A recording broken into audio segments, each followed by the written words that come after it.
ഈ കേരളത്തിന്റെ ആകാശത്തെ മാത്രമല്ല കേരളത്തിന്റെ ഭൂമിയെ പിടിച്ചു നിർത്തുന്നത് സ്ത്രീകളാണെന്ന് പറഞ്ഞാൽ അതൊരു അതിശയോക്തി അല്ല.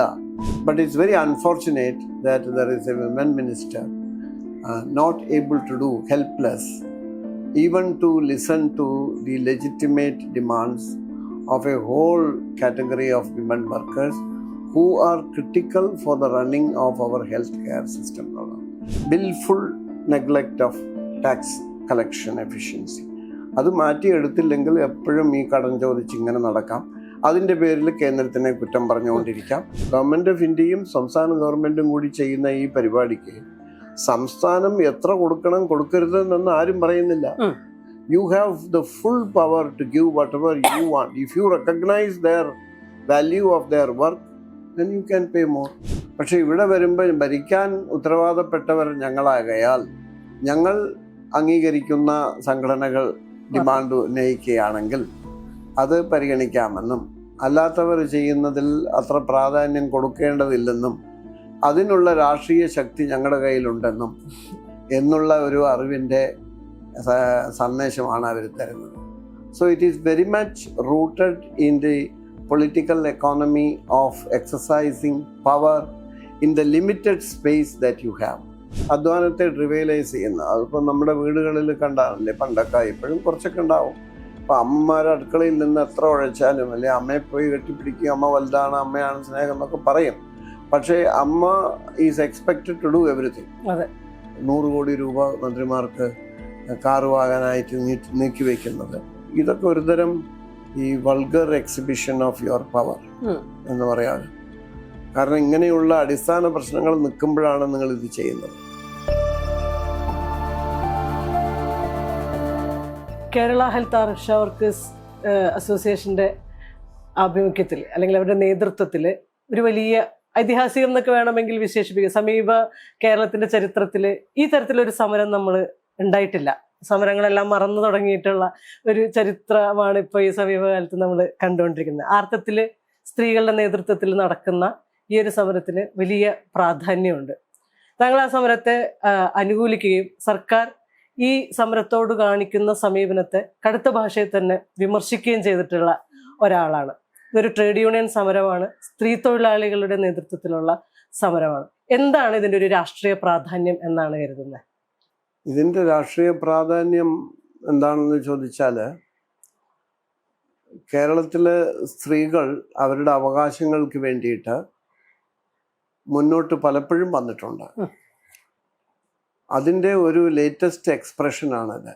കാരണം പലപ്പോഴും സ്ത്രീകളുടെ ഉന്നമനത്തെപ്പറ്റി നമ്മളൊക്കെ, നമ്മുടെ സമൂഹം പ്രത്യേകിച്ച് രാഷ്ട്രീയ സമൂഹവും ഉൾപ്പെടെയുള്ളവർ ഘോരഘോരം പ്രസംഗിക്കുമെങ്കിലും കാര്യത്തിൻ്റെ അടുത്ത് വരുന്ന സമയത്ത് പലപ്പോഴും പലതും മറന്നു പോകാറാണുള്ളത്. അതിൽ പ്രധാനപ്പെട്ട 1-2 കാര്യങ്ങൾ എന്താണെന്ന് ചോദിച്ചാൽ, ഒന്ന്, അവർക്ക് വേണ്ട രാഷ്ട്രീയ പ്രാതിനിധ്യം. അതിങ്ങനെ ഓരോ പ്രാവശ്യവും വായ്ത്താരിമാർ പറഞ്ഞ് കൂട്ടണം എന്ന് പറഞ്ഞുകൊണ്ടിരിക്കും. ഒന്നും സംഭവിക്കില്ല. ഒന്നും സംഭവിച്ചിട്ടില്ല. എത്ര പേരുണ്ട് നമ്മുടെ ലെജിസ്ലേറ്റീവ് അസംബ്ലിയിൽ? അതെ, ആകെയുള്ളത് താഴെത്തട്ടിലുള്ള കുടുംബശ്രീ മാതിരിയുള്ള ആൾക്കാരുടെ പ്രവർത്തനം മൂലവും പിന്നെ നമ്മൾ തന്നെ നിയമപരമായിട്ട് പഞ്ചായത്ത് ഇലക്ഷനിൽ 50% സ്ത്രീകൾക്ക് നീക്കിവെക്കണം എന്ന് പറഞ്ഞതുകൊണ്ടും ഇപ്പോൾ അവരുടെ മിടുക്കുകൊണ്ടും 52% ഉണ്ട്. പക്ഷെ അതോടെ അവസാനിച്ചു. പിന്നെ മുകൾത്തട്ടിലൊന്നും അങ്ങനെയില്ല, അടുത്ത തട്ടിലേക്ക് വരുന്നില്ല.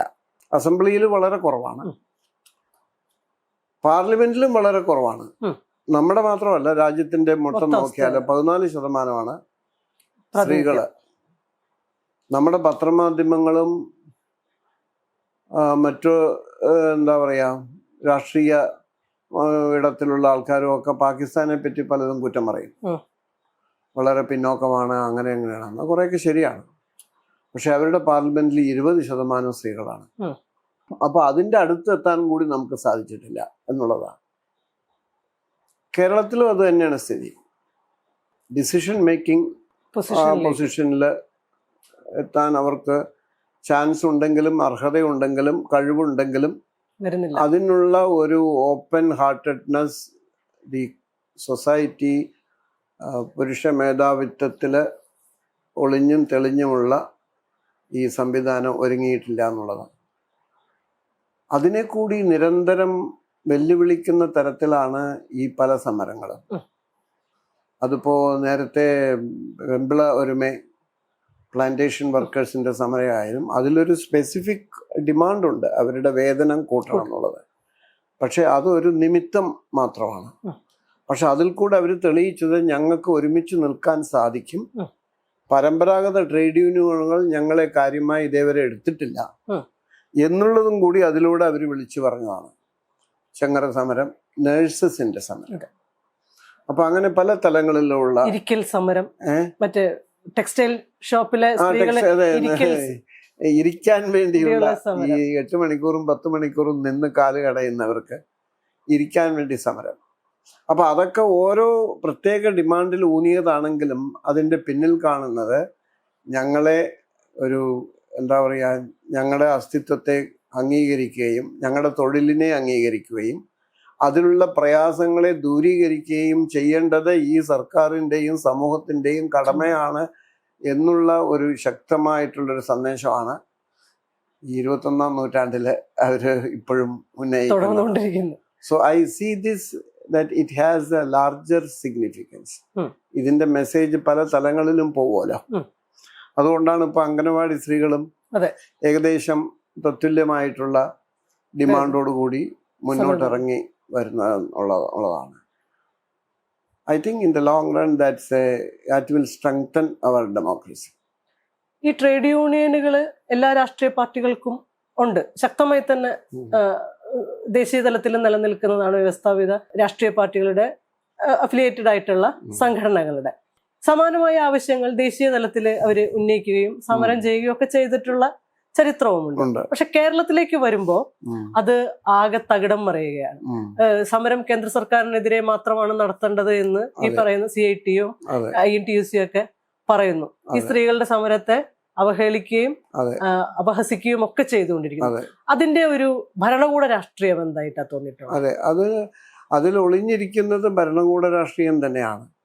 ഭരണകൂടത്തിൽ യാതൊരു പങ്കും ഇല്ലാത്ത സംസ്ഥാനങ്ങളിൽ അവിടെ നിങ്ങൾ മാർജിനലൈസ് ചെയ്ത സംഘടനകളാണ്. അപ്പൊ അവിടെ അതൊരു വലിയൊരു ഡിമാൻഡായി, പൊതുജന ഡിമാൻഡായിട്ട് pro poor, pro working people അങ്ങനെയായിട്ട് അത് ഉയർന്നു വരുന്നു. അതിനൊരു തലത്തിൽ നല്ലൊരു സ്വീകാര്യത കിട്ടുന്നു. പക്ഷെ ഇവിടെ വരുമ്പോൾ ഭരിക്കാൻ ഉത്തരവാദപ്പെട്ടവർ ഞങ്ങളാകയാൽ ഞങ്ങൾ അംഗീകരിക്കുന്ന സംഘടനകൾ ഡിമാൻഡ് ഉന്നയിക്കുകയാണെങ്കിൽ അത് പരിഗണിക്കാമെന്നും അല്ലാത്തവർ ചെയ്യുന്നതിൽ അത്ര പ്രാധാന്യം കൊടുക്കേണ്ടതില്ലെന്നും അതിനുള്ള രാഷ്ട്രീയ ശക്തി ഞങ്ങളുടെ കയ്യിലുണ്ടെന്നും എന്നുള്ള ഒരു അറിവിൻ്റെ സന്ദേശമാണ് അവർ തരുന്നത്. So it is very much rooted in the political economy of exercising power in the limited space that you have. അത് ഒരു ദീർഘദൃഷ്ടിയോട് നോക്കുകയാണെങ്കിൽ it will produce negative consequences. വിപരീത ഫലം ചെയ്യാനാണ് സാധ്യത. അത് ഒരു ഇടതുപക്ഷ കക്ഷിക്ക് മാത്രമല്ല, ഇടതുപക്ഷ രാഷ്ട്രീയത്തിന് തന്നെ അതിൻ്റെ അന്തസത്തയെ ഇല്ലാതാക്കുന്ന തരത്തിൽ എന്ന് വേണം പറയാനാണ്. It's a very short sighted and എന്താ പറയുക, ഒരു അധികാര ഹുങ്ക് എന്ന് വേണമെങ്കിൽ സാധാരണക്കാരുടെ ഭാഷയിൽ പറഞ്ഞാലേ, ഞങ്ങൾ ഇതൊന്നും പ്രാധാന്യം കൊടുക്കുന്നില്ല. You are not a power, we are the power, you are not a power എന്നുള്ള മെസ്സേജാണ്. അത് തന്നെയാണ് ഈ പൊളിറ്റിക്കൽ എക്കോണമിയിൽ ആരുടെ കൂടെയാണ് ഭരണകൂടം നിൽക്കുന്നത് എന്ന് എവിഡന്റ് ആയിട്ട് നമുക്ക് മനസ്സിലാവാം.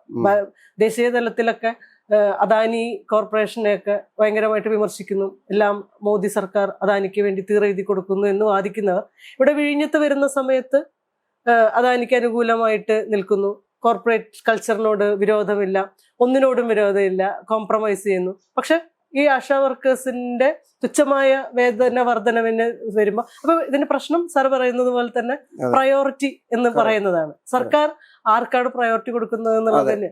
എങ്ങനെയായിരിക്കണം ഒരു പ്രത്യേകിച്ച് ഒരു ഇടതുപക്ഷ സർക്കാർ അതിന്റെ ജനതയെ സമീപിക്കേണ്ടത് ഈ ഒരു പൊളിറ്റിക്കൽ എക്കോണമിയുടെ ബേസിൽ തന്നെ നോക്കി പൊളിറ്റിക്കൽ എക്കോണമിയുടെ ബേസിൽ പറഞ്ഞാൽ അവരുടെ primary obligation is to the people at the bottom, especially people at the bottom who are labouring എന്ന് പറയാൻ കാരണം അധ്വാനിക്കുന്ന എല്ലാവരെയും തൊഴിലാളികളായിട്ട് അംഗീകരിക്കാത്ത ഒരു സമൂഹമാണ് നമ്മുടെ ഇന്ത്യയിലുള്ളത്. അതിപ്പോൾ ഈ സ്ത്രീകളുടെ കാര്യത്തിൽ പ്രത്യേകിച്ചും അത് കൊച്ചു കുട്ടികളെ നോക്കി സംരക്ഷിച്ച് പഠിപ്പിച്ച് നിർത്തുന്ന അംഗനവാടി ടീച്ചർമാരായാലും ആശാ വർക്കേഴ്സ് ആയാലും സ്കൂളുകളിൽ ഉച്ചഭക്ഷണം തയ്യാറാക്കുന്നവരും അവരുടെ സഹായികളായാലും ഈ ഭിന്നശേഷി കുട്ടികൾക്ക് വേണ്ടിയുള്ള വിദ്യാലയങ്ങളിൽ പഠിപ്പിക്കുന്നവരായാലും അവരെ സഹായിക്കുന്നവരായാലും കുടുംബശ്രീയിൽ ഒരുപാട് ജോലി ഗവൺമെൻറ്റിന് വേണ്ടി സർവേ നടത്തിയും മറ്റ് പരിപാടികൾ നടത്തിയും ഗവൺമെൻറ്റിൻ്റെ പല നിർദ്ദേശങ്ങളും വെള്ളപ്പൊക്ക സമയത്ത് സാമൂഹ്യ അടുക്കള ഉണ്ടാക്കി ഭക്ഷണം എത്തിക്കുന്ന ജോലിയായാലും വിവരശേഖരണമായാലും എല്ലാം തന്നെ ചെയ്യുന്നത് വലിയൊരു ഭാഗം സ്ത്രീകളാണ്. പക്ഷെ അവർക്ക് ഒരു തൊഴിലെടുക്കുന്ന ആള് തൊഴിലാളി എന്നുള്ള ഒരു സ്റ്റേറ്റസ് ഇല്ല. അതുകൊണ്ട് തന്നെ തൊഴിലാളി എന്നുള്ള സ്റ്റേറ്റസ് ഇല്ലാത്തത് കൊണ്ട് നിങ്ങൾക്ക് അതിനുള്ള വേതനം എന്നുള്ള ഒരു അധികാരവും ഇല്ല.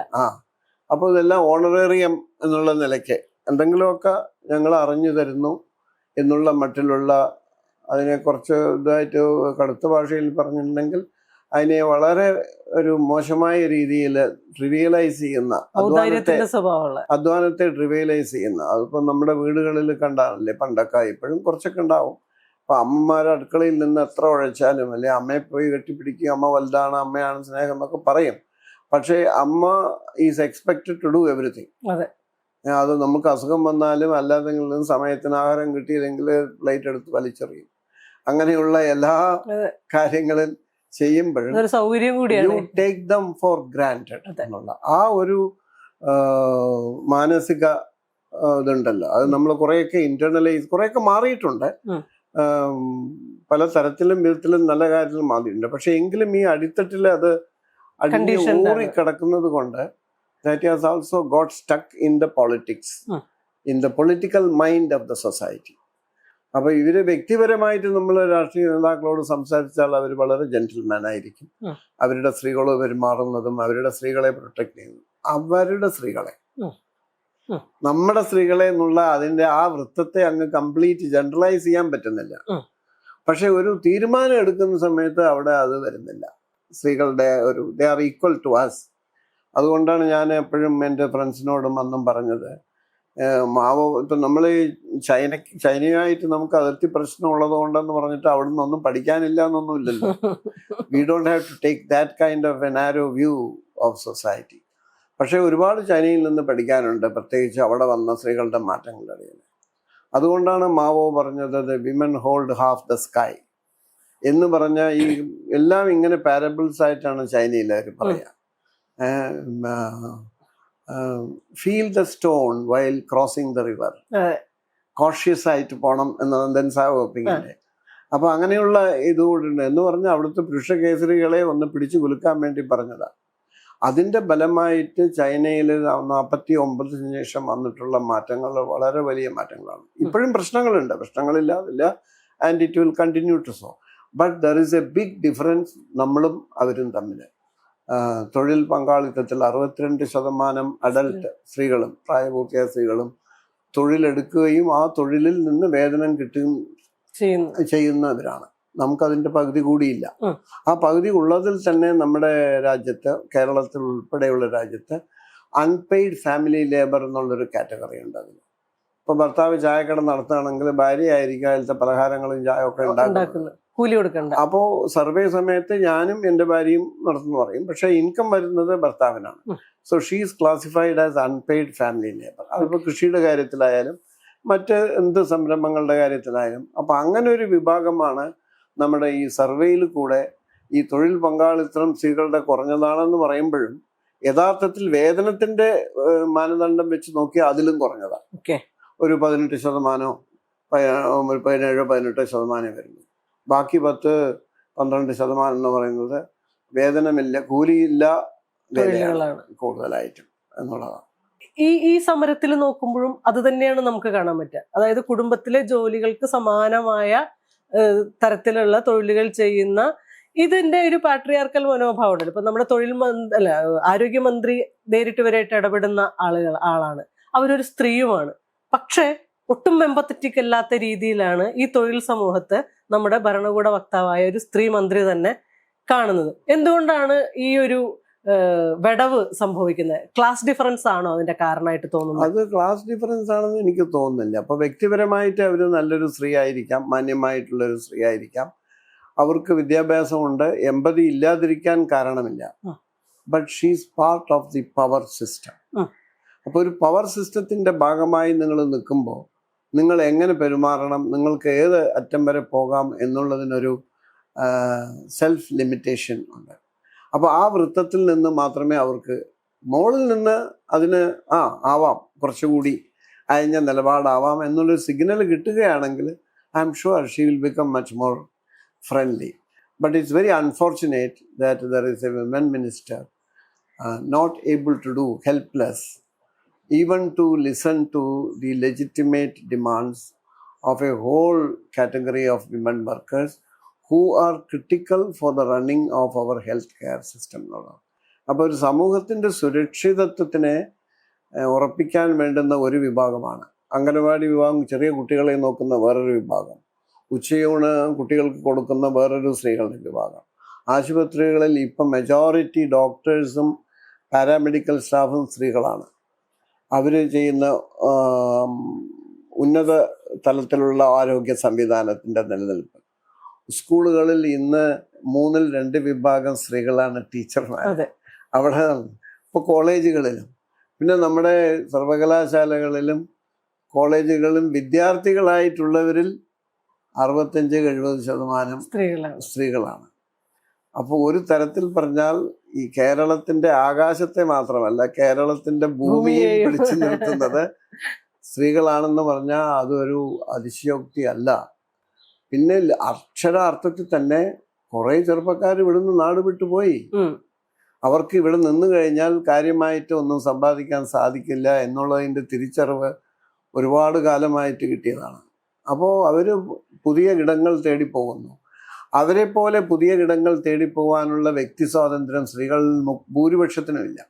പ്രൊഫഷണൽ ആയിട്ടുള്ള ചെറിയൊരു വിഭാഗത്തിന് നമ്മളെമാരുള്ള ആൾക്കാർക്ക് കാണുമായിരിക്കും. ഇട്ടെറിഞ്ഞു പോകാനും അതിൻ്റെതായിട്ടുള്ള ഒരു നെഗോഷിയേറ്റിംഗ് പ്രോസസ് ഉണ്ടല്ലോ. സോഷ്യൽ നെറ്റ്വർക്ക് വേണം, കമ്മ്യൂണിക്കേഷൻ എബിലിറ്റി വേണം, ട്രാൻസ്പോർട്ട് ചെയ്യണം. You have to negotiate several spaces and several levels. Migration എന്നുള്ളത് അങ്ങനെ അത്ര ഈസി ആയിട്ടുള്ളതല്ലല്ലോ. അപ്പോൾ അതിനുള്ള അത്രയുമുള്ള ഒരു സ്വാതന്ത്ര്യം നമ്മുടെ സ്ത്രീകൾക്ക് കൈവരിച്ചിട്ടില്ല. Although they are educated, increasingly better educated, confident, aspiring. പക്ഷേ ഒരു മുകൾ തട്ടിലുള്ള നഗരവാസികളായ കൂടുതൽ വിദ്യാഭ്യാസമുള്ള, സാമ്പത്തികമായി കെട്ടുറപ്പുള്ള, സോഷ്യൽ നെറ്റ്വർക്കുള്ള ഒരു വിഭാഗം, മേ ബി 25% മാക്സിമം, ബട്ട് 75% അവർക്ക് ആ ലോക്കൽ സ്പേസേ ഉള്ളൂ.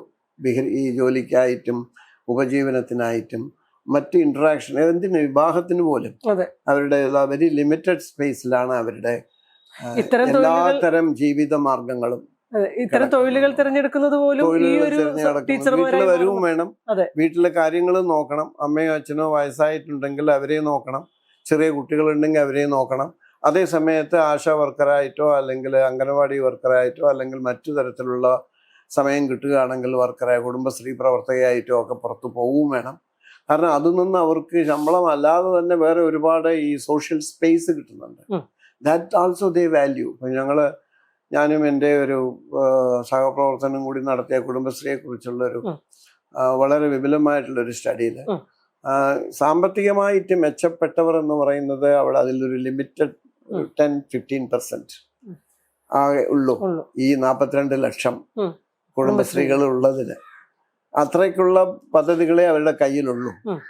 പക്ഷെ എല്ലാവരും ഒരേ സ്വരത്തിൽ പറഞ്ഞത് ഇപ്പൊ ഞങ്ങൾക്ക് ഞങ്ങളുടെ കഴിവിനെ തിരിച്ചറിയാനുള്ള അവസരങ്ങൾ കിട്ടി, ആത്മവിശ്വാസം വരുന്നു. ഞങ്ങൾക്ക് നേരെ ഒരു പോലീസ് സ്റ്റേഷനിലോ പോസ്റ്റ് ഓഫീസിലോ ബാങ്കിലോ പോയി നെഗോഷിയേറ്റ് ചെയ്യാനും സംസാരിക്കാനുള്ള കഴിവ് വന്നു. ഗ്രൂപ്പായിട്ട് നിന്നാൽ നമുക്ക് എന്തിനു വേണ്ടിയിട്ട് അതിനും അവരുടെ വീടുകളിലുള്ള പ്രശ്നങ്ങൾ തീർക്കാൻ തന്നെ, പ്രത്യേകിച്ച് ഭർത്താക്കന്മാരുടെ മദ്യപാനത്തിനെതിരെ അവർ കുടുംബശ്രീ കൂട്ടായ്മകൾ പോയിട്ട് ഈ ഭർത്താവിനോട് സംസാരിച്ച് അങ്ങേരുടെ ചെവിക്ക് പിടിക്കും. അതൊരു വലിയൊരു ഷെയിമായിട്ട് കരുതി പിന്നീട് അതിൽ നിന്ന് പിന്തിരിയുന്ന ഒരുപാട് ഭർത്താക്കന്മാരുടെ കഥകൾ ഞങ്ങളോട് പറഞ്ഞിട്ടുണ്ട്. So they found A new space. അപ്പോൾ ഈ public expression and public platform for articulating your collective demands is a combination of your assertion of personality as well as group associational power. അത് രണ്ടും ഒരു ഡെമോക്രസിക്ക് ആവശ്യമാണ്. അത് ആര് ഭരണത്തിൽ വന്നാലും, ഇപ്പൊ ഇന്നിപ്പോ പ്രതിപക്ഷത്തിരിക്കുന്നവർ ഭരണത്തിൽ വന്നാലും ചിലപ്പോ ഈ ഇന്നിപ്പോ ഭരണകൂടം ചെയ്യുന്നതിന് വ്യത്യസ്തമായിക്കൊള്ളണം എന്നില്ല. ആവാനും സാധ്യതയുണ്ട്, ആവാതിരിക്കാനും സാധ്യതയുണ്ട്. അപ്പോഴും ഈ public space has to be there to assert their genuine demands and their collective strength. അതില്ലാതിരുന്ന ശുഷ്കിച്ചു പോകും. ഇല്ലെങ്കിൽ പിന്നെ എല്ലാം ടോപ്പ് ഡൗൺ ആയിട്ട് മറ്റു പല രാജ്യങ്ങളിലും ഏകാധിപത്യ രാജ്യങ്ങളിൽ, പക്ഷെ ഏകാധിപത്യ രാജ്യങ്ങളിൽ അവർ ചില ഏകാധിപത്യ രാജ്യങ്ങളിൽ ചെയ്യുന്നത് എന്താണെന്ന് വെച്ചാൽ ലെജിറ്റിമസിക്ക് വേണ്ടി they will do certain things beforehand so that you don't rebel. ഇത് അവിടെ അതുപോലും ഇല്ല. ഈ സമരത്തിന്റെ ആവശ്യങ്ങളിലേക്ക് വരുമ്പോഴേ കൂലി കൂടുതൽ വേണം എന്നുള്ളതാണ് അടിസ്ഥാനപരമായിട്ടുള്ള ഡിമാൻഡ്. ഇപ്പൊ സാർ തന്നെ മുമ്പ് പറഞ്ഞിട്ടുണ്ട്, 21,000 രൂപയാക്കുകയാണെങ്കിൽ പോലും അത് സംസ്ഥാന സർക്കാരിന് ഒരു സാമ്പത്തിക ബാധ്യതയാവാൻ പോകുന്നില്ല. അതാണ് അതിന്റെ ഒരു സാമ്പത്തിക ശാസ്ത്രം എന്ന് പറയുന്നത്. എന്നിട്ടും എന്തുകൊണ്ടാണ് അവരത് കൺവിൻസ്ഡ് ആവാത്തത്? ഈ ഇടതുപക്ഷത്ത് നിൽക്കുന്ന ആളുകളെല്ലാം പറയുന്നത് ഇത്രയും ആളുകൾക്ക് 11,000 രൂപ കൂട്ടി കൊടുക്കുമ്പോൾ ഭയങ്കരമായിട്ടുള്ള സാമ്പത്തിക ബാധ്യത ഉണ്ടാവും എന്നാണല്ലോ പറഞ്ഞ് പരത്തുന്നത്. അതിൻ്റെ അകത്ത് ഒരു വാസ്തവം എന്താണ്? അതിൻ്റെ അകത്ത് ഈ പബ്ലിക് ഫൈനാൻസിന്റെ ഡീറ്റെയിൽസ് അറിയാവുന്നവരോട് ചോദിച്ചാൽ ഒരു വാസ്തവവും ഇല്ല എന്ന് മാത്രമല്ല, അതിൽ ഒരുപാട് അവാസ്തവമുണ്ട്. എന്ന് പറഞ്ഞാൽ നമ്മുടെ ഈ ഇവര് ചോദിച്ചിട്ടുള്ള 11,000 രൂപയാണ് കൂടുതലായിട്ട് ചോദിച്ചിരിക്കുന്നത്. 21,000 എന്നുള്ളതാണ്.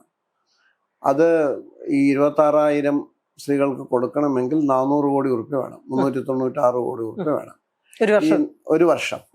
ഇപ്പൊ ഈ 400 കോടി ഉറുപ്പ്യ എന്ന് പറയുന്നത് നമ്മുടെ ബഡ്ജറ്റിൽ ആകെ ചെലവ് ഇപ്പൊ വെച്ചിരിക്കുന്നത് 1,25,000 കോടിയാണ്. 1,25,000 കോടി വരാൻ പോകുന്ന വർഷത്തിലേക്ക് അതിനേക്കാൾ കൂടുതൽ 1,40,000 മറ്റാണ്.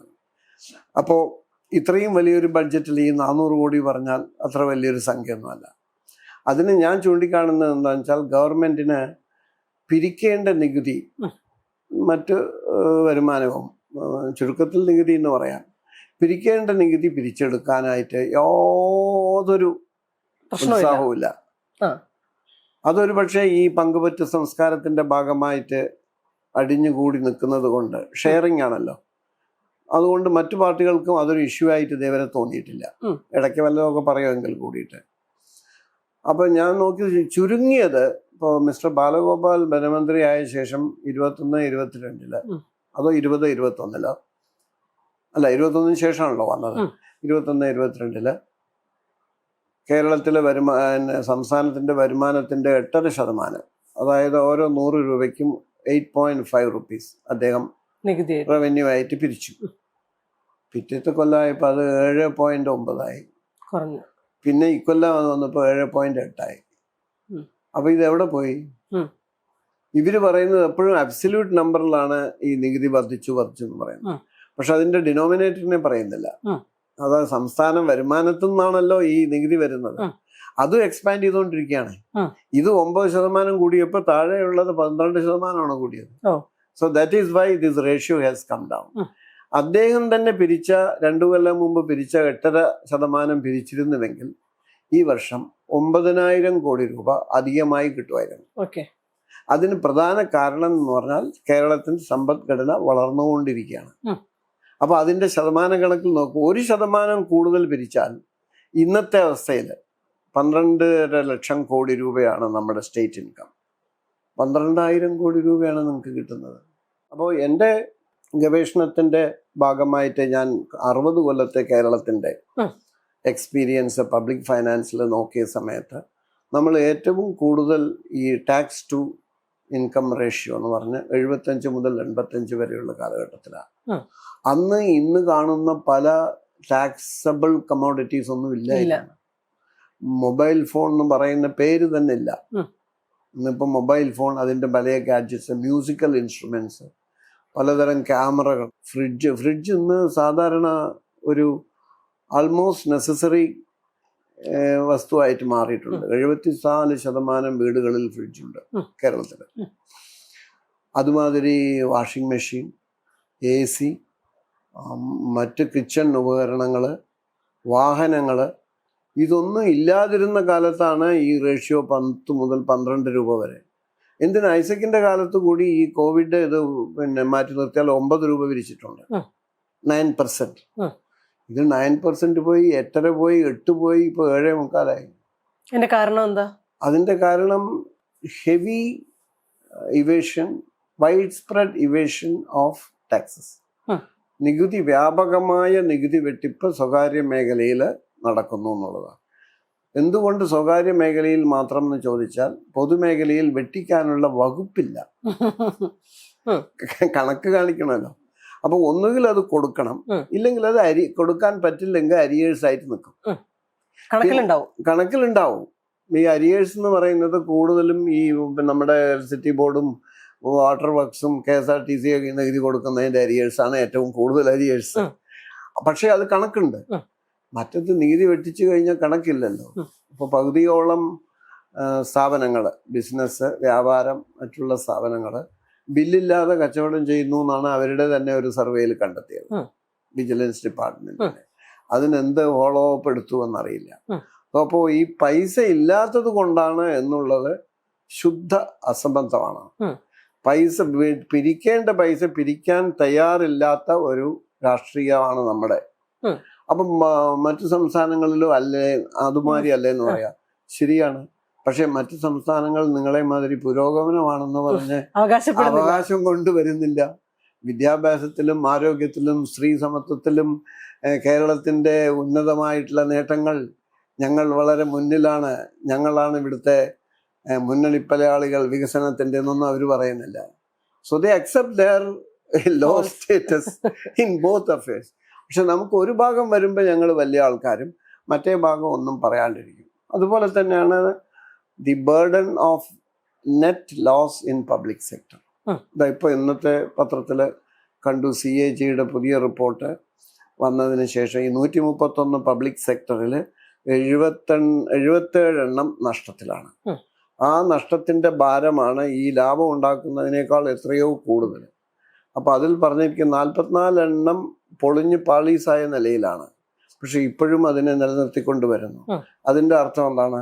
ബഡ്ജറ്റ് സപ്പോർട്ട് വേണം അവർക്ക്. ഈ ബഡ്ജറ്റ് സപ്പോർട്ട് എന്ന് പറയുന്ന പണം എവിടുന്ന വരുന്നത്? സാധാരണക്കാരുടെ എന്നുള്ള നികുതി. സോ അൾട്ടിമേറ്റ്ലി പബ്ലിക് സെക്ടറിന്റെ നഷ്ടം എന്ന് പറഞ്ഞാൽ ജനങ്ങളിൽ നിന്ന് പിരിച്ച് പിന്നെ ആ നഷ്ടത്തിനെ നികത്തണം എന്നുള്ളതാണ്. So you have A double burden. അപ്പൊ നികുതി കൊടുക്കുന്നവർക്ക് നികുതി കൊടുക്കുകയും വേണം, നികുതി കൊടുക്കാത്തവർക്ക് നികുതി കൂട്ടിയാലും അവർക്കത് വെട്ടിപ്പ് നടത്തിക്കൊണ്ടിരിക്കുകയും ചെയ്യാം. സോ അൺലെസ് നമ്മുടെ ഈ സിസ്റ്റത്തിൽ ഒരു രാഷ്ട്രീയ ഓണസ്റ്റി കുറെ കൂടി വന്നില്ലെങ്കിൽ, ഈ നികുതി പിരിവിൻ്റെ കാര്യക്ഷമതയില്ലായ്മ, wilful neglect of tax collection efficiency, അത് മാറ്റിയെടുത്തില്ലെങ്കിൽ എപ്പോഴും ഈ കടം ചോദിച്ച് ഇങ്ങനെ നടക്കാം. അതിൻ്റെ പേരിൽ കേന്ദ്രത്തിനെ കുറ്റം പറഞ്ഞുകൊണ്ടിരിക്കാം. അതൊരു രാഷ്ട്രീയമായിട്ടുള്ള വളരെ ഒരു എന്താ പറയുക convenient tool for to mislead people. ഞാൻ ഫെഡറൽ ഫൈനാൻഷ്യൽ റിലേഷൻസിൽ പ്രോബ്ലം ഇല്ല എന്നല്ല ഞാൻ പറയണം. But that has to be done separately, because fundamental changes ആണ് അവിടെ വരേണ്ടത്. അല്ലാണ്ട് ഇന്ന പദ്ധതിക്ക് ഞങ്ങൾക്ക് ഇത്ര വന്നില്ല, അല്ലെങ്കിൽ 2 മാസം വൈകി, that's not a big issue. ആശാവർക്കർമാരുടെ സമരത്തിലെ കാര്യം വരുമ്പോഴും കേന്ദ്ര പദ്ധതിയാണ്, കേന്ദ്രം സഹായം നൽകിയാൽ മാത്രമേ ഇവിടെ ഇത് ചെയ്യാൻ, കോമ്പൻസേറ്റ് ചെയ്യാൻ പറ്റുള്ളൂ എന്നാണ് പറഞ്ഞുകൊണ്ടിരിക്കുന്ന ഒരു പാറ്റേൺ. ഇത് എത്രത്തോളം വാസ്തവമാണ്? ഇത് നാഷണൽ ഹെൽത്ത് മിഷന്റെ ഭാഗമായിട്ട് കൊണ്ടുവന്ന ഒരു സ്കീമാണ് ആശ. അതിന് ചില കാര്യങ്ങൾ ചെയ്യാനായിട്ട്, അതായത് ഗവൺമെന്റ് ഓഫ് ഇന്ത്യ അന്ന് നിശ്ചയിച്ച കാര്യങ്ങൾ ചെയ്യാനായിട്ട് സ്ത്രീ വളണ്ടിയർമാരെ എടുക്കാം, അവർക്ക് അതിനുള്ള ഇൻസെൻറ്റീവ് കൊടുക്കാം. അതിന് ഞങ്ങൾ ഇത്രയേ തരുള്ളൂ, 2000-3000 രൂപയാണ് ഞങ്ങൾ തരുന്നത്. ബാക്കിയുള്ളത് നിങ്ങൾ അഡീഷണൽ ജോലി അവർക്ക് കൊടുക്കുകയാണെങ്കിൽ യു ക്യാൻ ആൾസോ പേ ദം എന്നുള്ള ഒരിതാണ്. പക്ഷേ ഇതിലത്തെ ആദ്യ പാപം എന്ന് പറയുന്നത് ഗവൺമെൻറ് ഓഫ് ഇന്ത്യ ആയാലും സംസ്ഥാനങ്ങളായാലും ഈ തൊഴിലെടുക്കാനായിട്ട് റിക്രൂട്ട് ചെയ്യുന്ന സ്ത്രീകളെ ഞങ്ങൾ എംപ്ലോയീസായി കണക്കാക്കില്ല എന്നുള്ളൊരു തീരുമാനമാണ്. ഓണററി വർക്കായിട്ട് കണക്കാക്കിയാൽ മതി എന്നുള്ളതാണ്. പക്ഷെ ഇപ്പോൾ ഓരോ കാലം കഴിയുമ്പോഴും എന്ത് പറ്റി, ഓരോ സംസ്ഥാനത്തും ഇവരുടെ ജോലി ഭാരം കൂടി വരികയാണ്. ഇപ്പോൾ സർവേ നടത്തണം, ഇപ്പോൾ പാൻഡമിക് ഒക്കെ വരുമ്പോൾ കൂടുതൽ വിവരങ്ങൾ ശേഖരിക്കണം, വൃദ്ധരായിട്ടുള്ള ആൾക്കാർക്ക് വേണ്ട ചികിത്സയ്ക്ക് വേണ്ട സഹായങ്ങൾ ചെയ്തു കൊടുക്കുക, അല്ലെങ്കിൽ ആ ഇൻഫർമേഷൻ കളക്ട് ചെയ്യണം. പിന്നെ ഈ വീടുകളിൽ പുതിയതായിട്ട് വല്ല രോഗങ്ങളോ പനികളോ ഒക്കെ വരുന്നുണ്ടെങ്കിൽ അത് അറിയിക്കണം. അപ്പോൾ അവരുടെ ജോലി ഭാരം ഒരുപാട് കൂടി. അപ്പോൾ അത് ഗവൺമെൻറ് ഏറ്റെടുക്കാൻ തയ്യാറാവണം. പക്ഷേ അതിന് നാഷണൽ ലെവൽ സപ്പോർട്ട് വേണമെങ്കിൽ എല്ലാ സംസ്ഥാനങ്ങളും കൂടെ ഒന്നു ചേർന്ന് പറയണം. അതായത് ഇത് ഞങ്ങളുടെ ഓരോ സംസ്ഥാനത്തിൻ്റെ മാത്രം ഭാരമല്ല, ഇത് ദേശീയ ആരോഗ്യത്തിൻ്റെ പ്രശ്നമാണ്. അതുകൊണ്ട് ഗവൺമെന്റ് ഓഫ് ഇന്ത്യ സംസ്ഥാനങ്ങൾക്ക് കൊടുക്കുന്ന വിഹിതം കൂട്ടണം. അപ്പൊ അത് ഫെഡറൽ ഫൈനാൻഷ്യൽ റിലേഷന്റെ ഭാഗമായിട്ട് വരും. ഇപ്പൊ 40-41% സംസ്ഥാനങ്ങൾക്ക് എല്ലാവർക്കും കൂടി വീതിക്കുന്നത് ടാക്സ് ആയിട്ടുള്ള ഡിവിസിബിൾ പൂൾ എന്ന് പറയുന്നത്. അപ്പൊ അത് ദാറ്റ് ഇസ് എൻ ഇഷ്യൂ. അതൊരു സ്കീം സ്പെസിഫിക് അല്ല.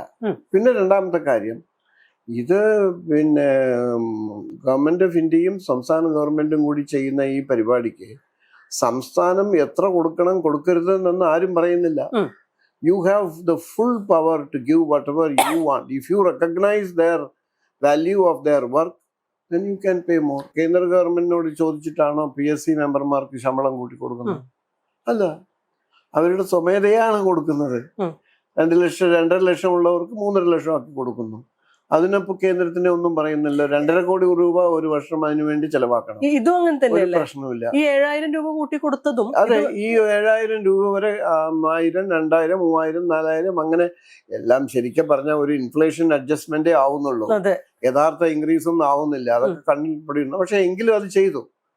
അതെല്ലാം ഗവൺമെന്റിന്റെ തീരുമാനം, സംസ്ഥാന ഗവൺമെന്റിന്റെ തീരുമാനം അനുസരിച്ചാണ്. ഇപ്പൊ കർണാടകത്തിൽ അവർ സമരം ചെയ്തിട്ട് 10,000 രൂപ വരെ കൊടുക്കാമെന്നവര് പറഞ്ഞിട്ട് സമ്മതിച്ചിട്ടുണ്ടെന്ന് പറയുന്നു.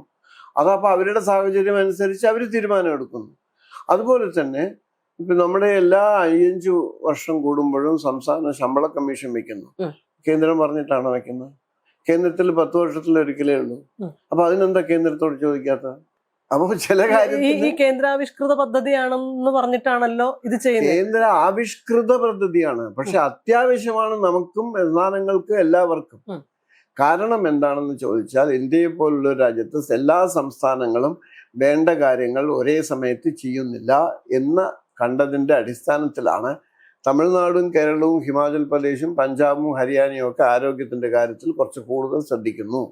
ബീഹാറും ഉത്തർപ്രദേശും മധ്യപ്രദേശും രാജസ്ഥാനും ഛത്തീസ്ഗഡും ആസാമും ബംഗാളും പിന്നെ ഒറീസയും ഒക്കെ അത് വേണ്ട വിധത്തിൽ ശ്രദ്ധിക്കുന്നില്ല.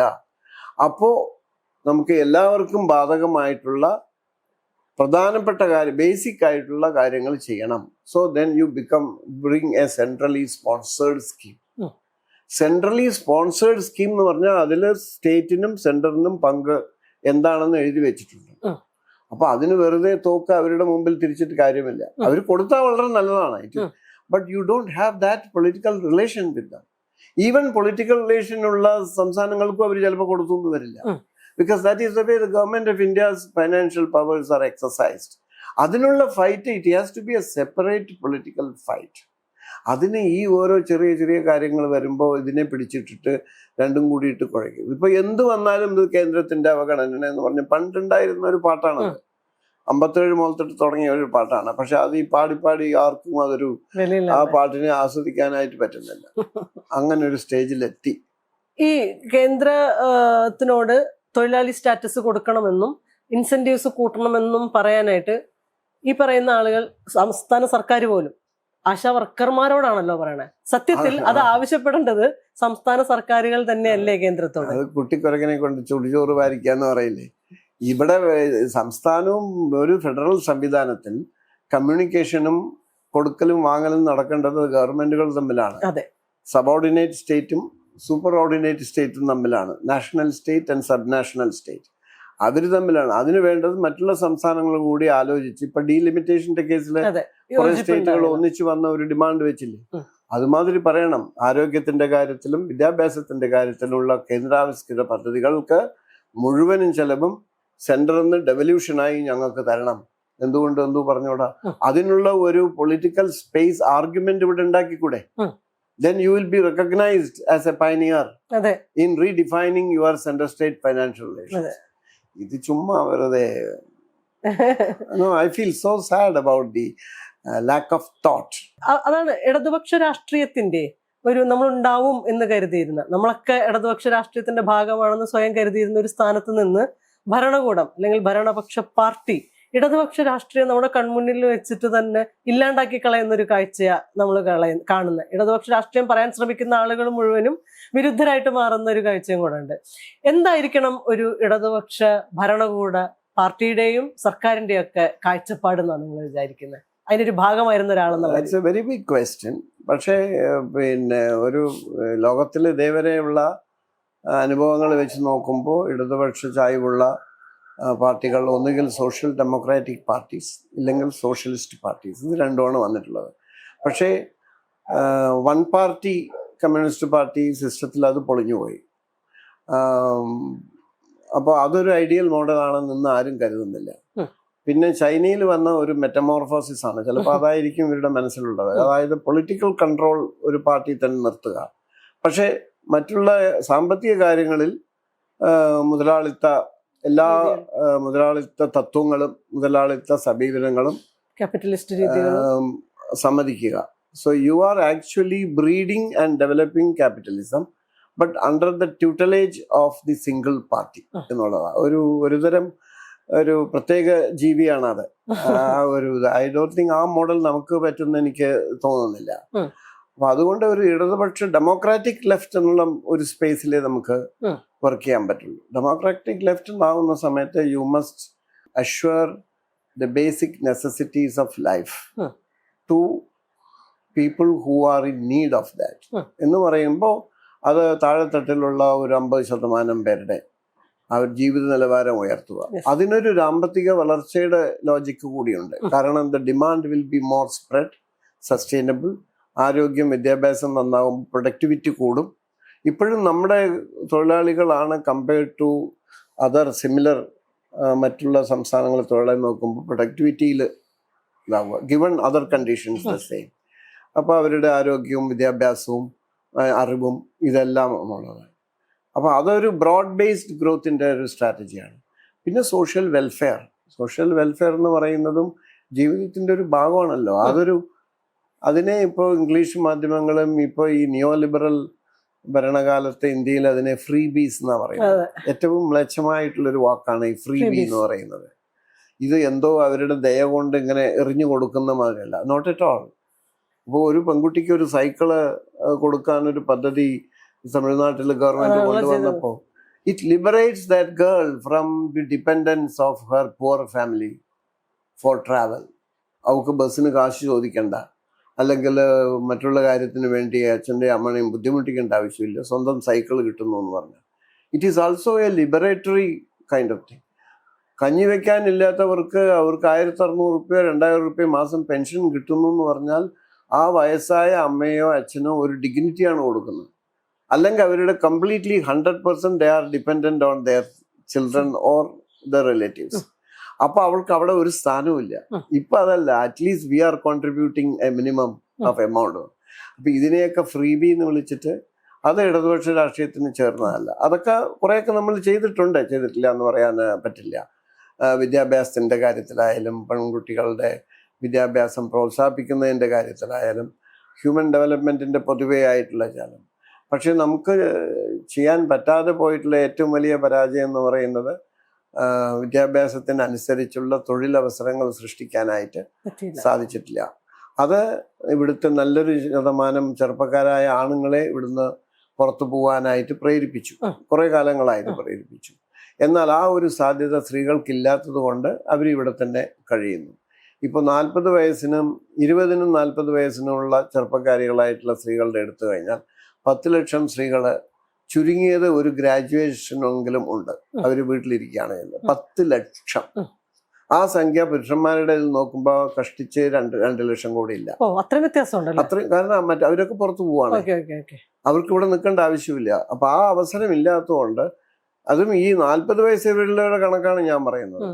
അതില് പിന്നെ 2.5 ലക്ഷത്തോളം പോസ്റ്റ് ഗ്രാജുവേഷനോ അതിന് മുകളിലോ ഉള്ളവരാണ്. അതിൽ കൂടുതൽ സോഷ്യൽ സയൻസും ആർട്സ് സബ്ജക്റ്റ് പഠിച്ചവരാണ് കൂടുതലും ഉള്ളത്. ടെക്നിക്കൽ ആയിട്ടുള്ളവരും ഉണ്ട്, പക്ഷെ അവരുടെ തോത് കുറവാണ്.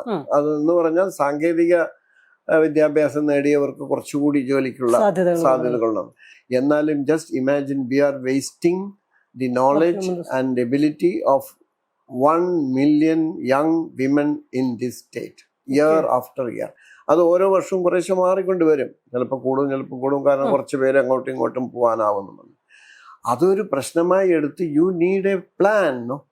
അത് നവകേരളം എന്നൊക്കെ പറഞ്ഞ് ഓരോ പാർട്ടിയുടെ മാനിഫെസ്റ്റോ ആയിട്ടല്ല കൊണ്ടുവരേണ്ടത്. It should be a state manifesto which should be discussed and deliberated in the assembly. എന്നിട്ട് അത് ജനങ്ങളുടെ അഭിപ്രായത്തിന് വിടണം. അങ്ങനെ ഒരു സംസ്ഥാനത്തിന്റെ പൊതുധാരണ, there should be a consensus on how to tackle basic issues of employment, unemployment and related livelihood issues എന്നുള്ളത്. അതില്ലാതെ വെറുതെ അവരെ പ്രോമിസ് ചെയ്യുക, ഞങ്ങൾ 2 ലക്ഷം തൊഴിലവസരം സൃഷ്ടിച്ചു, അത് 2 ലക്ഷം മൈക്രോ യൂണിറ്റുകൾ രജിസ്റ്റർ ചെയ്തു. ഇതിപ്പോൾ ബാങ്കിൽ നിന്ന് കാശ് കൊടുത്ത് അവർ എന്തെങ്കിലും അരി വാങ്ങി, ഇവിടുന്ന് അരി വാങ്ങി അവിടെ വിൽക്കുന്നത്. കുടുംബശ്രീകളൊക്കെ അങ്ങനെ ചെയ്യുന്നത്, ഷോപ്പിംഗ് ഒക്കെ പറഞ്ഞ് ഒരുമിച്ച് വാങ്ങും, എന്നിട്ട് അതിൽ വിൽക്കും. അതൊരു സംരംഭം. ഇങ്ങനെയുള്ളതൊക്കെ പറഞ്ഞിട്ടാണ് ഈ വാചകം അടിക്കുന്നത്. There is no substantive deliberation on basic issues of unemployment. അതാണ് കേരളത്തിന് വന്നിട്ടുള്ള. അതിനും മറ്റു പല കാരണങ്ങളും ഉണ്ട്. ലേബർ ഇഷ്യൂസിൻ്റെ ഉണ്ട്, മാനേജ്മെൻറ്റ് ഇഷ്യൂസിൻ്റെ ഉണ്ട്, ഗവൺമെൻറ്റിൻ്റെ ലാക്ക് ഓഫ് ഡിറ്റർമിനേഷൻ ഉണ്ട്. അത് പറയാതെ നിവൃത്തിയില്ല. ഇപ്പോൾ വെള്ളപ്പൊക്കം വന്നിട്ടും എന്തുമാത്രം റെസ്റ്റോറേഷൻ വർക്കുകളാണ് നമുക്ക് ചെയ്യാനിരിക്കുന്നത്. അതിനൊന്നും ഒരു പ്രാധാന്യമില്ലല്ലോ. വിഴിഞ്ഞത്തെ അഡാനിക്ക് 1000 കോടി കൊടുത്തിട്ട് അത് നാഷണൽ പ്രോജക്റ്റ് ആയിട്ടല്ലേ കണക്കാക്കേണ്ടത്. It's a transshipment port. It is for the nation as a whole, not for Kerala. അവിടെ കണ്ടെയ്നർ വരുന്നത് കേരളത്തിനല്ല, 1% കൂടെ കേരളത്തിനുണ്ടാവില്ല. ഞാൻ പിന്നെ ആ സമയത്ത് അത് പറഞ്ഞ് അത് വലിയ ഇതാക്കണ്ടെന്ന് പറഞ്ഞിട്ടാണ്. ആൻഡ് എന്തുമാത്രം സബ്സിഡിയാണ് അതിന് നമ്മൾ കൊടുക്കുന്നത്. അതൊന്നും നമുക്ക് കിട്ടാൻ പോകുന്നത് ലാഭത്തിന്റെ 1%.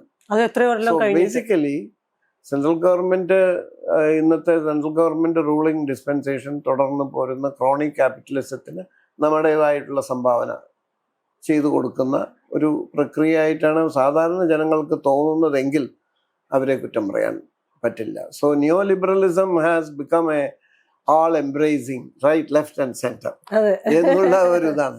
അതേസമയത്ത് ട്രംപ് അതിനെ ഡിസ്മാൻഡിൽ ചെയ്തുകൊണ്ടിരിക്കുക. നിയോ ലിബറലിസവും ഗ്ലോബലൈസേഷനെയും തകർത്ത് കംപ്ലീറ്റ് ഐസൊലേറ്റഡ് നാഷണലിസം ആണ് അവിടെ ചെയ്യുന്നത്.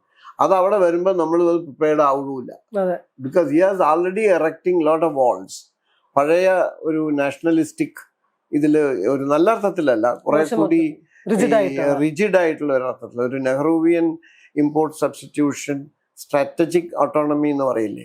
നമുക്ക് ഡിപ്പെൻഡൻസ് വേണം. അപ്പോൾ ചില കാര്യങ്ങൾക്ക് നമുക്ക് ട്രേഡ് വേണം, എണ്ണ ഇറക്കുമതി ചെയ്യണം, ചില കാര്യങ്ങൾ നമ്മൾ തന്നെ ചെയ്യണം. അങ്ങനെയുള്ള ഒരു മിഡ്വേ അത് നമ്മുടെ കയ്യിൽ നിന്ന് വിട്ടുപോയി.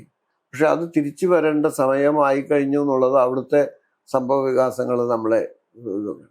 പക്ഷെ നമ്മൾ ചെയ്യുന്നത് അതിന് വിപരീതമായിട്ടുള്ള കാര്യങ്ങൾ.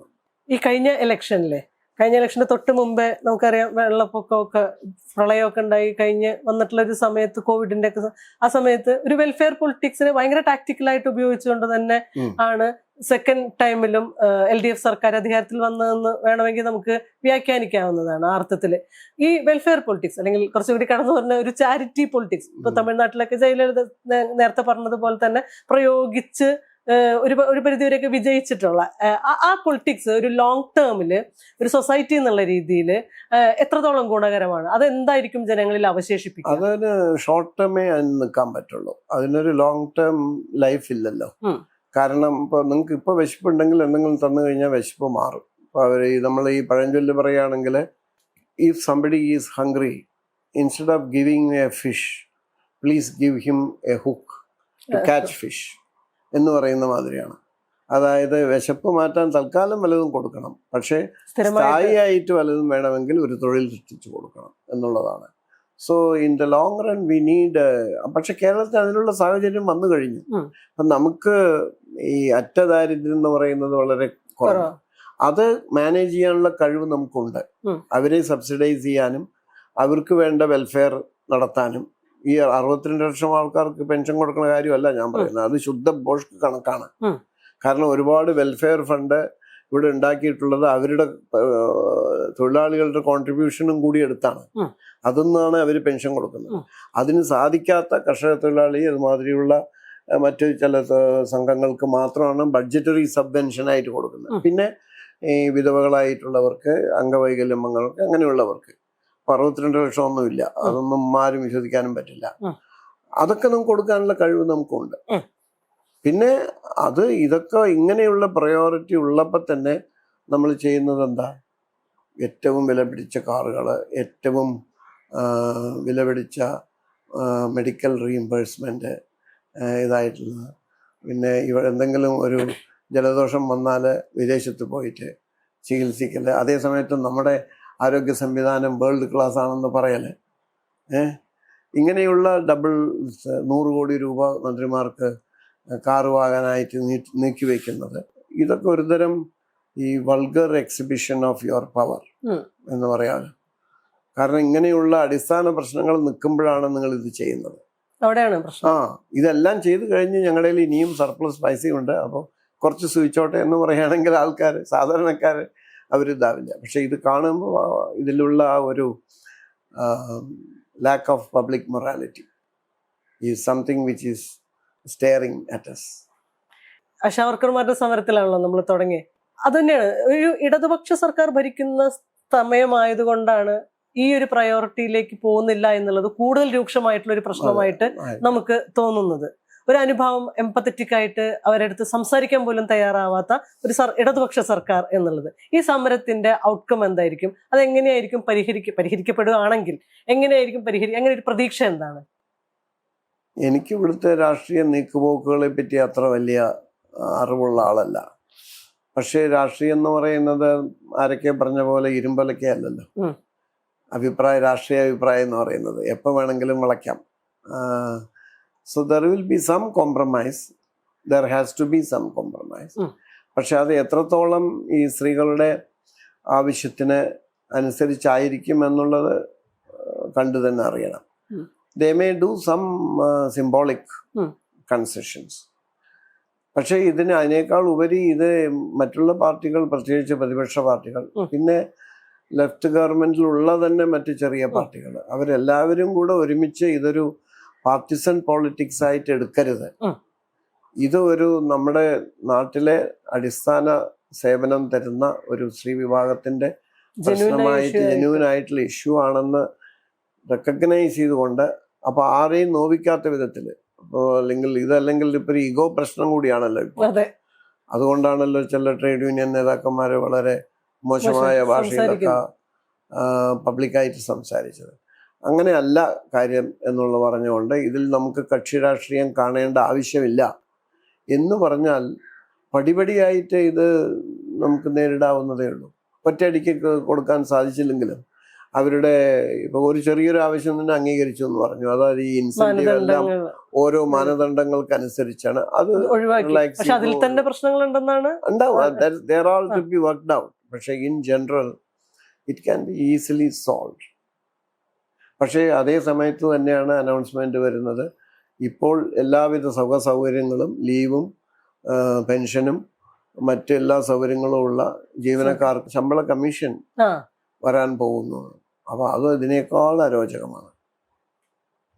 ഇത് പരിഹരിച്ചിട്ട് ബാക്കിയുള്ള കാര്യങ്ങൾ ചെയ്തോളൂ എന്നുള്ളതാണ്. So I'm not completely disappointed, and there is no place for disappointment in ഇതുമാതിരിയുള്ള public struggle. The very basis that they are come together and putting up a vigorous struggle, that itself is an achievement. Democracy ശുഷ്കിച്ചിട്ടില്ല, ക്ഷീണിച്ചിട്ടില്ല എന്നുള്ളതിൻ്റെ ഒരു ഇതാണ്. See, society always requires a countervailing power.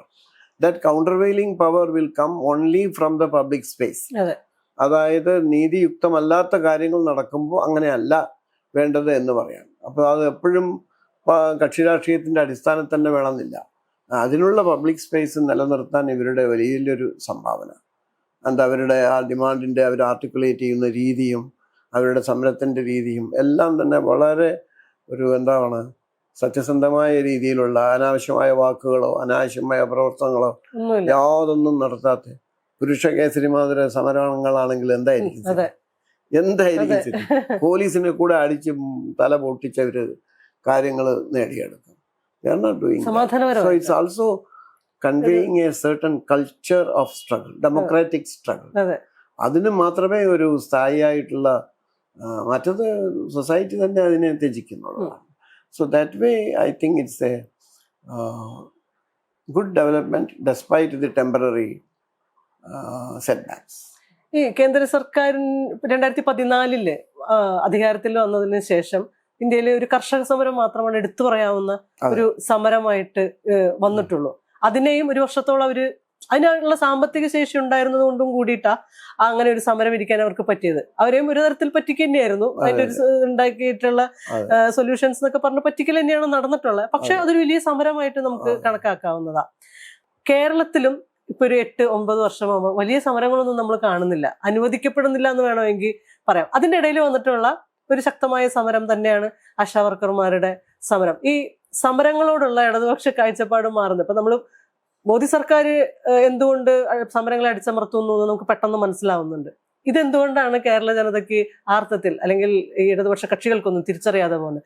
അവർക്ക് മാത്രമല്ല, ഇവിടുത്തെ സാംസ്കാരിക പ്രവർത്തകർക്ക്, എഴുത്തുകാർക്ക്, കൾച്ചറൽ ഒരു മില്ലിയുള്ളിൽ നിൽക്കുന്ന ആളുകൾക്ക് ഈ സമരങ്ങളില്ലാതായി പോകുന്നതും ഇടതുപക്ഷ സർക്കാർ ഇടതുപക്ഷമല്ലാതായി മാറുന്നതിനെ പറ്റി എന്തുകൊണ്ട് അങ്ങനെ ഒരു സ്വരം പൊതുസമൂഹത്തിൽ നിന്ന് വലിയ രീതിയിൽ ഉയർന്നു വരാത്തെന്ന് തോന്നിയിട്ടുള്ള? അതൊരു നമ്മുടെ ഈ കാലഘട്ടത്തിൻ്റെ ഒരു ഉദാരവൽക്കരണത്തിൻ്റെ സാമ്പത്തിക ഫിലോസഫി എന്ന് പറയുന്നത് തന്നെ നമ്മളെയൊക്കെ ഒരു തരത്തിൽ മയക്കുന്ന തരത്തിലുള്ള ഒരു ഉപാധിയാണ്. അവനവൻ്റെ കാര്യം, അവനവനിസമാണ് അതിൽ. ഇൻഡിവിജ്വൽ ആണല്ലോ, ഇൻഡിവിജ്വലിസം ആണല്ലോ ഈ ഉദാരവൽക്കരണത്തിന് മാർക്കറ്റ് എക്കണോമിക്സ് ഒക്കെ ആയിട്ടുള്ളത്. അവിടെ പബ്ലിക്, കൂട്ടായ്മ, കോഓപ്പറേഷൻ, സോളിഡാരിറ്റി എന്നുള്ള വാക്കുകൾക്കൊന്നും യാതൊരു പ്രസക്തിയില്ല. Individual efficiency, individual drive, individual aspiration എന്നുള്ള ഒരു തരത്തിലാണല്ലോ. അപ്പോൾ അതിൻ്റെ സുഖങ്ങളൊക്കെ അനുഭവിക്കുന്നു. പിന്നെ എല്ലാവർക്കും എന്തെങ്കിലുമൊക്കെ പവറിൻ്റെ അധികാരത്തിൻ്റെ കൂടെ നിന്നാൽ അവർക്ക് കാര്യങ്ങളൊക്കെ ചെറിയ ചെറിയ കാര്യങ്ങൾ കിട്ടുന്നു. കോഓപ്പറേറ്റീവ് സൊസൈറ്റിയിൽ ഒരു ജോലി കിട്ടുന്നു, ഭാര്യയ്ക്കോ അല്ലെങ്കിൽ മകൾക്കോ ഒരാർക്കെങ്കിലും ഒരു പോലീസിൽ കയറാനായിട്ട് അതിനുള്ള ഒത്താശ നൽകുന്നു. പലർക്കും ഒരു പാർട്ടിസൻ ആയിട്ട് നിന്ന് കഴിഞ്ഞാൽ ആ ബെനിഫിറ്റ് ഉണ്ടാവും. അപ്പോൾ എല്ലാവരും ഇങ്ങനെ ആരാണ് അധികാരത്തിൽ വരുന്നത് എന്ന് നോക്കുമ്പോൾ അവരോട് ഒപ്പം നിൽക്കാൻ ആഗ്രഹിക്കും. എന്തെങ്കിലും അവർക്ക് നഷ്ടപ്പെടാനുണ്ടാവും. അപ്പൊ അതുകൊണ്ടാണോ അതൊന്ന് അതീതമായിട്ട് വരണമെങ്കിൽ you need A consciousness of citizenship and your political will which should transcend your immediate individual private interest. അങ്ങനെയാണെന്ന് എനിക്ക് തോന്നിയിട്ടില്ല കേരളം. നമ്മൾ സ്വന്തം കാര്യം കൊണ്ടാണ് നമ്മുടെ വിദ്യാഭ്യാസവും ആരോഗ്യമൊക്കെ നന്നാക്കിയെടുത്തത്. അതാണ് നാട് നന്നാവണമെന്നുണ്ടല്ല. എൻ്റെ ആരോഗ്യം എൻ്റെ ഭാര്യയുടെ, എൻ്റെ മകളുടെ, എൻ്റെ മകൻ്റെ എന്നുള്ള ഒരു അടിസ്ഥാനത്തിലാണ്. അപ്പോൾ കുറെ കൂടി നമ്മൾ from that public point of view I think we have to go a long way. പിന്നെ ഈ ഗൾഫിൻ്റെ പണവും കൂടി വന്നോട് കൂടിയിട്ട് there is an aura of affluence, an aura shopping mall, വാഹനങ്ങൾ എല്ലാവർക്കും ഇല്ലെങ്കിലും നിങ്ങളിത് കണ്ടുകൊണ്ടിരിക്കുകയാണ്. Television most dangerous thing. Because എപ്പോഴും ഈ സ്പ്ലാഷി ആയിട്ടുള്ള ഓരോ അഡ്വർടൈസ്മെൻറ്റും വരുന്നത് നമ്മൾ ഈ ലോകത്ത് തന്നെയാണോ ജീവിക്കണമെന്ന് അറിയാം. അതിൽ കാണിക്കുന്ന വീടുകളും സൗകര്യങ്ങളും അതിൻ്റെ കൺസ്യൂമർ ഗുഡ്സും അതൊക്കെ ഇതാക്കുന്നത്. So your ability to think through as groups, as members of community or class, that gets weakened എന്നുള്ളതാണ്. അത് നമ്മുടെ കേരളത്തിനെ നല്ലോണം ബാധിച്ചിട്ടുണ്ട്. മറ്റുള്ള സംസ്ഥാനങ്ങളും ഇതേ വഴിക്ക് തന്നെയാണ്. കാരണം അവിടെ പിന്നെ there is A greater domination of the rich and powerful. ഇവിടെ അതില്ല എന്നുള്ളതാണ് നമ്മൾ ഇവരെ കരുതിയിരുന്നത്. But I think there is A slow but study emergence of A strong Kerala capital with Roots abroad. And they can exercise much more influence in Kerala politics than hitherto എന്ന ഒരു അവസ്ഥ കൂടി നമ്മൾ കാണണം. അതുകൊണ്ടായിരിക്കല്ലേ ആശാവർക്കർമാരുടെ yes they are not of consequence എന്നുള്ളത്. 232 രൂപ വലിയ തുകയല്ലേ എന്ന് ചോദിക്കുന്നത് ഒരു പക്ഷെ അതുകൊണ്ടായിരിക്കാം. അതെ അതെ അതെ